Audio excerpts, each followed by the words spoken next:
तो जी न्यूज पर आज हमने आपको लगातार दिखाया कि किस तरह योगी आदित्यनाथ ने लगातार दूसरी बार उत्तर प्रदेश की कमान संभाल ली है। शपथ लेने के साथ ही योगी आदित्यनाथ उत्तर प्रदेश के ऐसे पहले सीएम जिन्होंने 5 साल का कार्यकाल पूरा करने के बाद सत्ता में वापसी की है।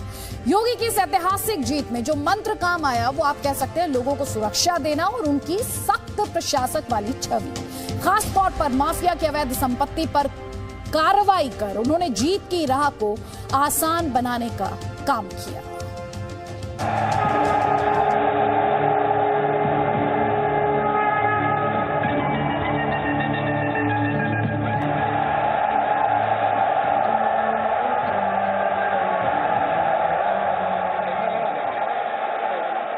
मैं आदित्यनाथ योगी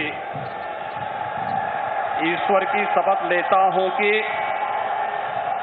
मैं विधि द्वारा स्थापित भारत के संविधान के प्रति सच्ची श्रद्धा और निष्ठा रखूंगा। लगातार दूसरी बार यूपी का सीएम बनकर योगी आदित्यनाथ ने इतिहास रच दिया।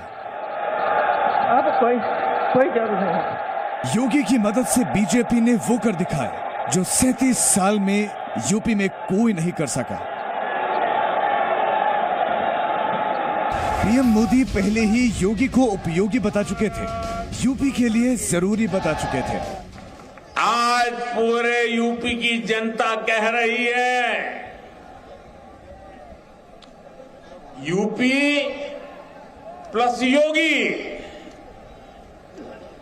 बहुत है उपयोगी।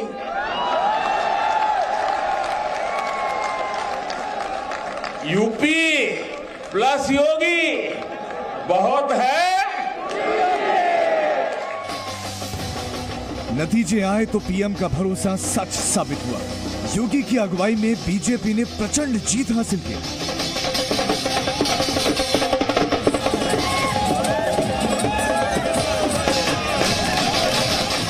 योगी की ऐतिहासिक जीत के पीछे कई कारण गिनाए जा रहे हैं, लेकिन जो सबसे बड़ा कारण माना जा रहा है वो है माफिया और गुंडों की अवैध संपत्तियों पर चला बुलडोजर।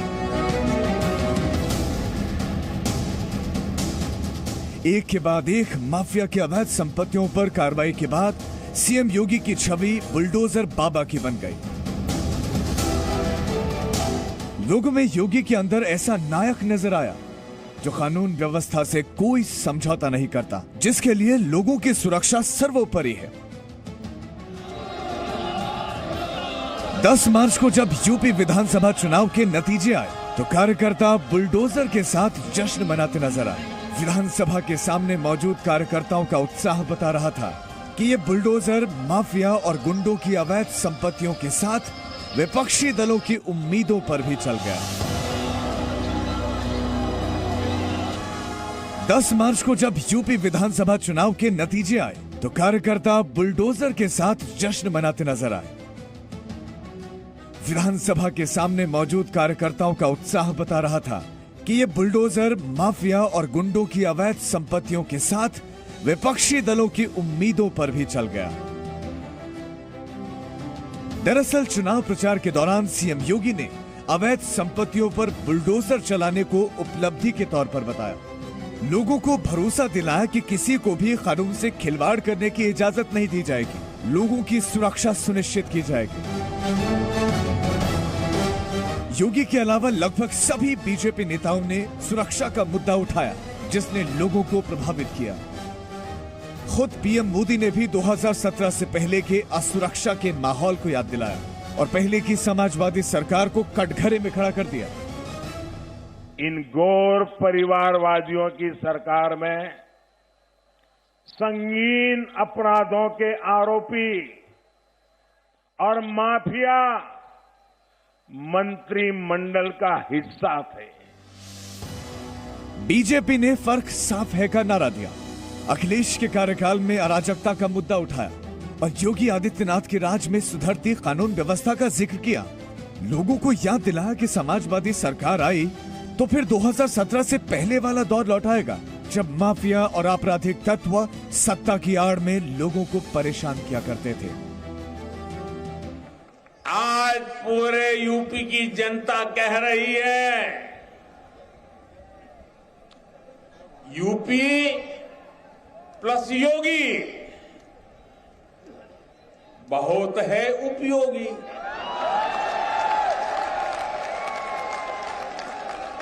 यूपी प्लस योगी बहुत है। सूबे में कानून व्यवस्था का राज कायम करने के लिए सीएम योगी ने खुद को एक सख्त प्रशासक के रूप में पेश किया। प्रचार के दौरान योगी का गर्मी शांत करने वाला बयान खासा चर्चा में रहा।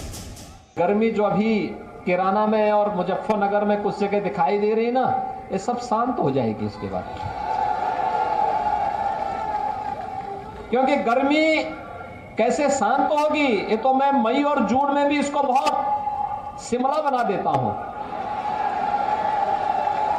सख्त प्रशासक की छवि को और पुख्ता करने के लिए सीएम योगी ने भ्रष्टाचार पर जीरो टॉलरेंस की नीति को भी जोर शोर से उठाया। कन्नौज के इत्र कारोबारी के ठिकानों से बरामद रुपयों का जिक्र किया और समाजवादी इत्र के जरिए समाजवादी पार्टी को घेरा। समाजवादी इत्र का नारा देने वाले प्रदेश में किस प्रकार का बदबू, भ्रष्टाचार का बदबू फैलाते थे, ये दृश्य भी उत्तर प्रदेश वासियों ने देखा है। योगी आदित्यनाथ ने चुनावी रैलियों में पिछली सरकारों के कार्यकाल में भ्रष्टाचार का मुद्दा भी उछाला। इस दौरान उन्होंने दावा किया कि सरकार की सख्ती के चलते अब यूपी में भ्रष्टाचार पर लगाम लगी है। दीवालों को तोड़ करके निकलने वाली नोट की गड्डियां और वहां से निकलने वाले सोने की सिल्लियां पिछली सरकारों ने के काले कारनामे को उजागर करता है कि गरीब का पैसा ये लोग कैसे छुपा करके रखते थे। सीएम योगी ने अपराधियों और भ्रष्टाचारियों के खिलाफ कार्रवाई का जिक्र करके अपनी सरकार के पीठ थपथपाई, खुद की ऐसी इमेज गढ़ी कि विरोधी नेता उनके सामने बौने नजर आने लगे। प्रधानमंत्री नरेंद्र मोदी समेत बीजेपी नेताओं ने राज्य के विकास के लिए डबल इंजन सरकार को भी जरूरी बताया। प्रधानमंत्री मोदी अपने कार्यक्रमों में बार बार कहते रहे कि राज्य को तेज गति से विकास करने के लिए डबल इंजन की सरकार जरूरी है। पीएम मोदी ने 5 सालों के काम गिनाए और डबल इंजन सरकार की ताकत लोगों के सामने रखी। काम करने वाली सरकार चाहिए, योजनाओं को जमीन पर लागू करने वाली सरकार चाहिए, और यही होती है डबल इंजन की सरकार की ताकत। पीएम मोदी के भरोसे का गहरा असर पड़ा। लोगों को लगा कि प्रदेश में तेजी से विकास के लिए डबल इंजन की सरकार का होना जरूरी है। केंद्र में मोदी और राज्य में योगी का नारा चल गया। लोगों ने केंद्र और राज्य में बेहतर तालमेल के लिए योगी को फिर से चुना ताकि विकास की रफ्तार पर ब्रेक न लग सके। लोगों के भरोसे के कारण सीएम योगी ने इतिहास रच दिया और 5 साल के कार्यकाल के बाद सत्ता में वापसी करने वाले यूपी के पहले सीएम बन गए। ब्यूरो रिपोर्ट, जी मीडिया। और योगी आदित्यनाथ बार बार इस बात को दोहरा रहे हैं कि उनके सामने चुनौती है अपने काम को पहले से और ज्यादा बेहतर करने की, और वो सुशासन को और सुदृढ़ करना चाहते हैं। जाहिर तौर पर निगाहें 2024 के लोकसभा इलेक्शंस पर। Presenting B News app available on Google Play and App Store. Download it now.